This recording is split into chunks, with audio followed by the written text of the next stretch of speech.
Hello, I'm Darren Ward from CBM New Zealand. I'm joined today by Martin Rupenthal.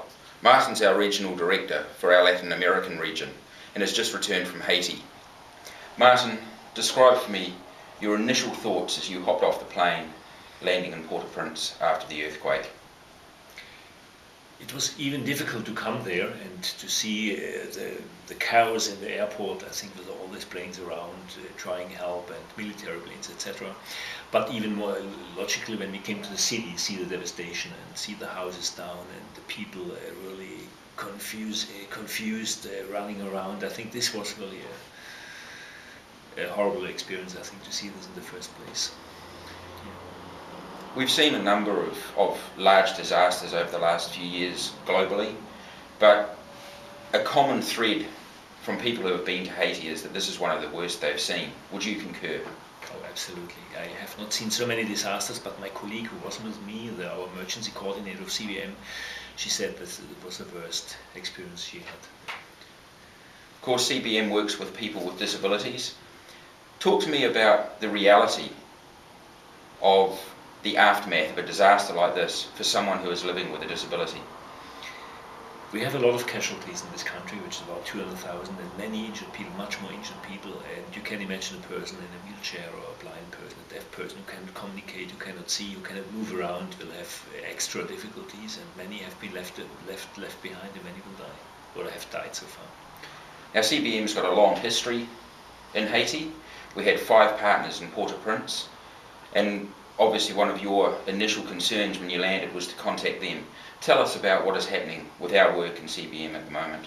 Certainly we were worried, how are the patients, how are the children of the special school going, and how is the staff of our projects going, and we tried to visit them in the next days. It was difficult to transport ourselves to different places. There was no gasoline, it was not so easy, but we managed in the following week to visit all our partners, and we saw a few institutions completely collapsed, hospitals damaged.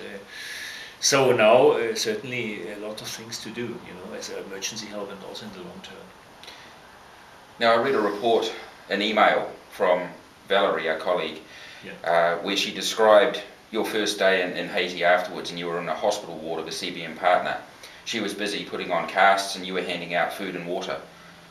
That obviously is the initial response. But what is CBM's plan now for the future of Haiti? In the next month, I think the important thing is to give follow-up to so many operated patients. For example, we saw there is now a lack of people who do physiotherapy, nurses to help with care for these patients. You can imagine if they don't have the care now, they will have disabilities later on. So I have seen cases when, because this care was missing in the first days, that people died in the same hospital. So we will take a lot of care of this post-op follow-up of these patients. That's one thing we should do, and logically also in the long term then. Yeah. And it's those long-term plans that maybe differentiate CBM from some of the other relief agencies.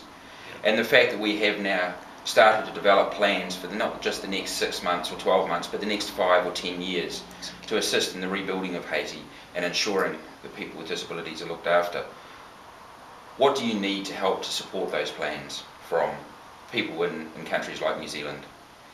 I think as a Christian organization we need that people pray for the work and for the co-workers, for the local co-workers, mainly for our partners, and at the other hand we need funds also to support our work. Immediate funds now for specialists coming in, but also for local staff. The school or the educational part will continue. Certainly in the beginning we will much more look in the form of establishing something like daycare centers, to have that people or children with disabilities have access, and we go into the community also to look for children with disabilities. And the long-term support to build up schools, build up hospitals, I think, and also establish new partnerships. Fantastic. Martin, we thank you for your efforts. We thank you for your commitment and your willingness to respond so quickly. And as you go back to Haiti, please take our thanks to those partners of ours who are working so hard there. With pleasure, Darren. Thank you very much.